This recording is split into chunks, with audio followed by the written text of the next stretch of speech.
ميهڙ शहर जे गाही महेसर रोड ते मोटरसाइकिल लॻण वारे मामूली ॻाल्हि तां नौजवान मुस्लिम पवर मथां बिना वर्दी पहिरियल पुलिस एहलकार सिकंदर भुरगड़ी ज़ोहेब लाखेर अमजद ऐं लतीफ़ लाखेर पारां मथां तशद्दुद ऐं मारकेट ऐं कपिड़ा फाड़ण बाद नौजवान मुस्लिम पवर पंहिंजे भाइरनि सोशल वर्कर जावेद पवर ऐं रमीज़ सां गॾु एहतजाज कंदे दाहिंदे चयो त पुलिस एहलकार सिकंदर भुरगड़ी ज़ोहेब लाखेर अमजद ऐं लतीफ़ लाखेर मुंहिंजे मथां बिना जवाज़ तशद्दुद ऐं मारकुट गारगंद कई आहे।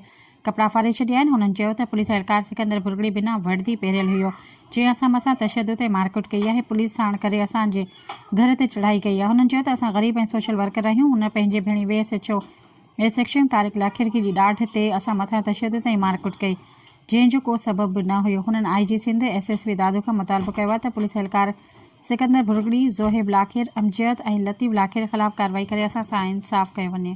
सब्सक्राइब कयो अवामी न्यूज़ HD खे ऐं ताज़ा तरीन ख़बरुनि लाइ ॾिसंदा रहो अवामी न्यूज़ HD।